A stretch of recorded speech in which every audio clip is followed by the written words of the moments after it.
Welcome to Prabhu mess. Tamil Nadu agricultural யூனிவர்சிட்டியோட updates எல்லாமே நம்ம சேனலில் ஃபாலோ பண்ணி உங்களுக்கு கண்டினியூஸாக கொடுத்துட்டே இருக்கோம்.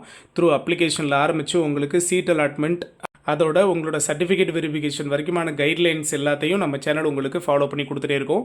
ஸோ நம்ம சேனலை மட்டும் நீங்கள் ஃபாலோ பண்ணாலே போதும். அக்ரிக்காக நீங்கள் அட்மிஷனுக்காக வெயிட் பண்ணுறீங்க அப்படின்னா கண்டிப்பாக உங்களுக்கு ஃபுல்ஃபில் அப்டேட்டை நம்ம சேனல் உங்களுக்கு கொடுத்துட்டே இருக்கும். ஓகேவா? ஸோ நம்ம சேனலுக்கு நியூவாக வரீங்கன்னா மறக்காமல் சேனலை சப்ஸ்கிரைப் பண்ணுவீங்க. உங்களோட லவ் அண்ட் சப்போர்ட் நம்மளோட எஜுகேஷன் சேனலுக்கு ரொம்ப இம்பார்ட்டன்ட். நிறைய பேர் வந்து வீடியோஸ் பார்க்குற எல்லாருமே உங்களோட லவ் அண்ட் சப்போர்ட் கொடுத்தா தான் இந்த எஜுகேஷனல் சேனலை க்ரோ பண்ண முடியும். சரிங்களா? அடுத்து வரப்போகிற ஜென்ரேஷன் வரைக்கும் இது யூஸ்ஃபுல்லாக இருக்கும். ஓகேவா? ஸோ ஃபஸ்ட் ஒன், இந்த வீடியோவில் நம்ம பேச போகிறது எதை பற்றி சார் அப்படின்னு பார்த்தீங்கன்னா sliding process and spot admission, இது ரெண்டையும் சம்மந்தமாக கேட்டிருந்தீங்க.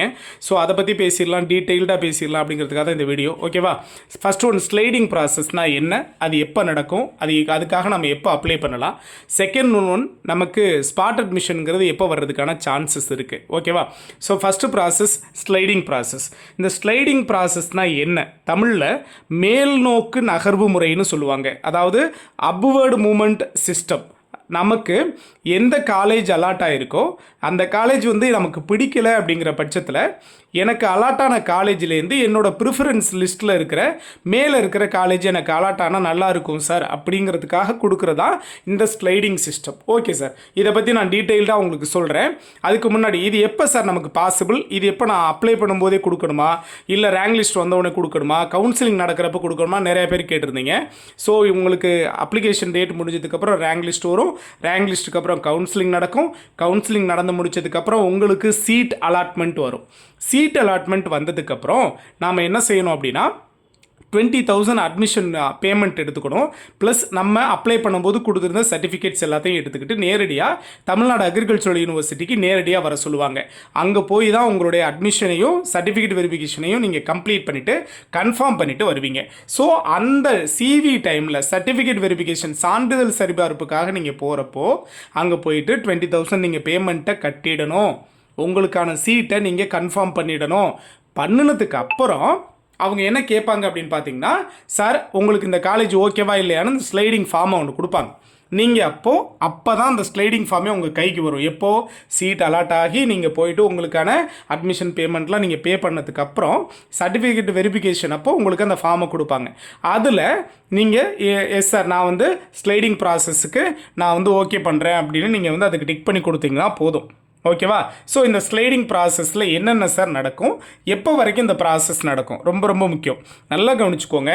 உங்களுக்கு அலாட்டாக இருக்கிற காலேஜில் உங்களுக்கு ஜாயின் பண்ண விருப்பம் இல்லைங்கிற பட்சத்தில் நீங்கள் என்ன பண்ணலாம், இந்த ஸ்லைடிங்க்கு நீங்கள் ஓகே கொடுக்கலாம். அப்படி ஸ்லைடிங்க்கு ஓகே கொடுத்தீங்கன்னா நமக்கு கவுன்சிலிங்கில் எத்தனை சீட் அலாட்மெண்ட் வருதோ, சரிங்களா, எத்தனை தடவை சீட் அலாட்மெண்ட் வருதோ அல்லது செகண்ட் ரவுண்ட் கவுன்சிலிங்கே நடந்தால் கூட அது வரைக்கும் நீங்கள் வெயிட் பண்ணணும். நல்லா புரிஞ்சுக்கோங்க. ஸ்லைடிங் கொடுக்கறதுக்கு முன்னாடி நம்ம ரொம்ப முக்கியமாக கவனிக்க வேண்டியது, எந்த ஒரு இடத்துலையும் ஸ்லைடிங் கொடுத்ததுலேருந்து அதுக்கப்புறம் எத்தனை அலாட்மெண்ட் தமிழ்நாடு அக்ரிகல்ச்சரல் யூனிவர்சிட்டியில் ரிலீஸ் ஆனாலும் நாம் ஃபுல்லாக லாஸ்ட் ஃபைனல் சீட் அலாட்மெண்ட்டும் ஒன்று இருக்குது, அது வரைக்கும் நாம் வெயிட் பண்ணணும். இடையில இன்கேஸ் வேறு காலேஜ் கிடைக்குது, எனக்கு இந்த காலேஜ் ஓகே நான் இதை எடுத்துக்கிறேன் அப்படின்னு நீங்கள் மூவ் பண்ண முடியாது. ஸோ ஸ்லைடிங் கொடுத்துட்டீங்க, ஒரு தடவை நீங்கள் ஸ்லைடிங் கொடுத்துட்டீங்கன்னா ஃபைனல் சீட் அலாட்மெண்ட் ரிலீஸ் ஆகிற வரைக்கும் நீங்கள் வெயிட் பண்ணணும். ஃபைனல் சீட் அலாட்மெண்ட் ரிலீஸ் ஆனதுக்கப்புறம் அங்கே உங்களுக்கு என்ன காலேஜ் அலாட் ஆகிருக்கோ அதுக்கு தான் நீங்கள் போய் ஜாயின் பண்ண முடியும். ஒன்று. இன்னொரு விஷயம், நீங்கள் பிஎஸ்சி அக்ரிகல்ச்சருக்காக ட்ரை பண்ணுறீங்க அப்படிங்கிற பட்சத்தில் உங்களுக்கு ஃபார் எக்ஸாம்பிள் இப்போ உங்களுக்கு ஆர்டராக நீங்கள் கோர்ஸ் அண்ட் கேம்பஸ் ப்ரிஃபரன்ஸ் கொடுத்துருப்பீங்க. சரியா? கோர்ஸ் அண்ட் கேம்பஸ் ப்ரிஃபரன்ஸ் கொடுத்துருப்பீங்க. அதில் ஃபஸ்ட்டில் உங்களுக்கு இருக்கிற காலேஜில் 10வது காலேஜ் உங்களுக்கு அலாட் ஆகிருக்குன்னு வைங்க. ஃபஸ்ட் ரவுண்டு சீட் அலாட்மெண்ட்டில் உங்களுக்கு 10வது பிளேஸில் இருக்க காலேஜ் வந்து அலாட் ஆகிருக்கு. சரியா? BSc horns agriculture. சரியா? திருச்சி காலேஜை நீங்கள் கொடுத்துருக்கீங்கன்னு வைங்களேன். திருச்சி காலேஜ் வந்து உங்களுக்கு அலாட் ஆகிருக்கு. ஃபார் எக்ஸாம்பிளுக்கு நான் சொல்கிறேன். சரிங்களா? அந்த திருச்சி காலேஜ் எனக்கு வந்து விருப்பம் இல்லை அப்படிங்கிற பட்சத்தில் நீங்கள் ஸ்லைடிங் கொடுத்துட்டு வரீங்க. அப்போது அதுக்கு கீழே, அதாவது 11வது காலேஜ் 12வது காலேஜுக்கு அதுக்கப்புறம் ஸ்லைடிங் கொடுத்ததுக்கப்புறம் போகாது. 10வது காலேஜ் தானே உங்களுக்கு அலாட் ஆகிருந்தது, 10வது ப்ரிஃபரன்ஸில் இருந்ததில்.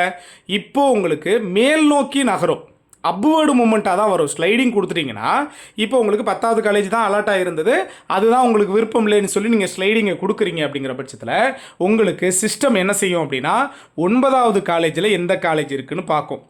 சரியா? 9வது காலேஜில் நீங்கள் விரும்பி இருக்கிற கோர்ஸ் அக்ரிகல்ச்சரில் வேக்கன்சி இருக்கான்னு பார்க்கும். உங்களுடைய கம்யூனல் ரிசர்வேஷனை பார்க்கும், உங்களுடைய கட் ஆஃப் மார்க்கை பார்க்கும், தென் அதுக்கு வேறு யாரும் ப்ரிஃபரன்ஸ் கொடுத்துருக்காங்களான்னு பார்க்கும். அப்படி யாரும் இல்லைங்கிற பட்சத்தில் உங்களுக்கு அந்த 9வது காலேஜை அலாட் பண்ணி கொடுக்கும். சார் 9வது காலேஜில் வேக்கண்ட் இல்லை, 8வது காலேஜில் இருக்குது.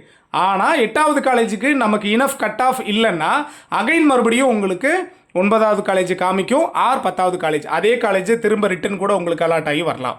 எப்போ வரைக்கும்? உங்களுக்கு 9வது பிளேஸில் இருக்க காலேஜ்லேயும் சரி, 8வது பிளேஸில் இருக்க காலேஜ்லேயும் சரி உங்களுக்கு வேக்கன்சி வந்து இல்லைன்னா. நல்லா புரிஞ்சுக்கோங்க, 10வது காலேஜ் உங்களுக்கு அலாட் ஆகிருச்சு. சரியா? நீங்கள் ஸ்லைடிங் கொடுத்துட்டீங்க, மேல் நோக்கி தான் நகரும், அப்வர்டு மூமெண்ட்டாக தான் போகும்.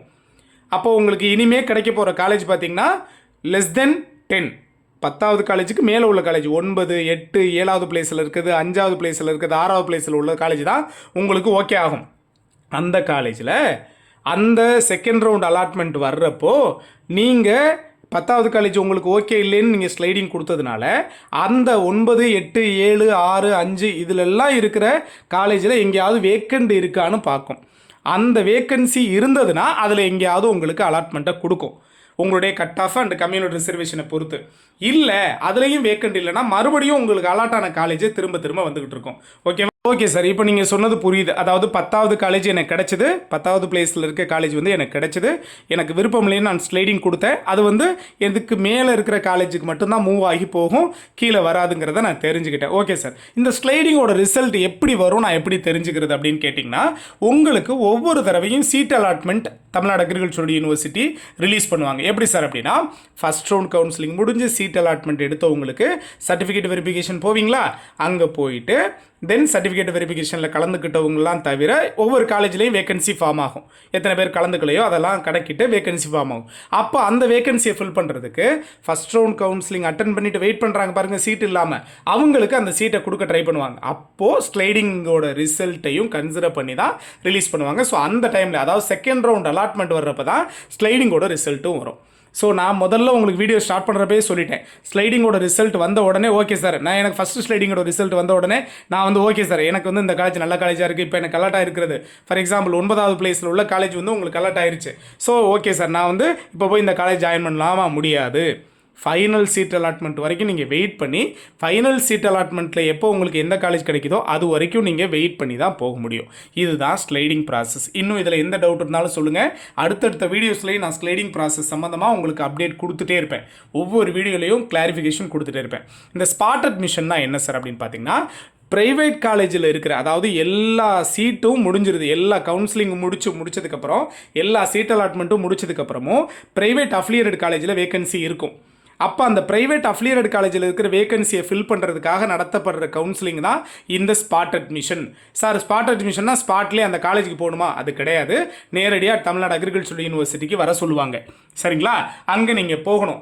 எத்தனை பேர் வர்றாங்க அப்படிங்கிறத நோட் பண்ணிக்கிட்டு, வந்திருக்கிற உங்களோட கட் ஆஃப் மார்க்ஸ் எல்லாத்தையும் நீங்கள் கனெக்ட் பண்ணிக்கிட்டு, ஸ்பாட் அட்மிஷனுங்கிறது மறுபடியும் நாம் ஒரு கவுன்சிலிங் வைக்கிற மாதிரி தான். ஸோ மறுபடியும் நீங்கள் அட்மிஷனுக்கு கவுன்சிலிங் பேமெண்ட்டு கட்ட வேண்டியிருக்கும்.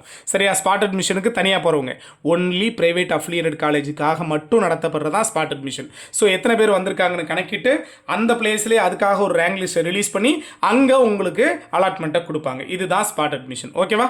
இது மாதிரியான இம்பார்ட்டன்ட் அப்டேட் எல்லாத்தையும் நம்ம சேனல் உங்களுக்கு ஃபாலோ பண்ணி கொடுத்துட்டே இருப்போம். மறக்காமல் சேனலை சப்ஸ்கிரைப் பண்ணி பக்கத்தில் இருக்க ஆல் நோட்டிஃபிகேஷனை செலக்ட் பண்ணி வச்சுக்கோங்க. தவறாமல் சேனலை லைக் பண்ணி வச்சுக்கோங்க ஒவ்வொரு வீடியோவையும். ஓகேவா? உங்களுடைய ஃப்ரெண்ட்ஸுக்கும் ஷேர் பண்ணுங்கள், அவங்களுக்கும் ரொம்ப ரொம்ப யூஸ்ஃபுல்லாக இருக்கும். ஓகேவா? ஸோ இன்னும் அப்டேட் கொடுப்போம். தேங்க்யூ.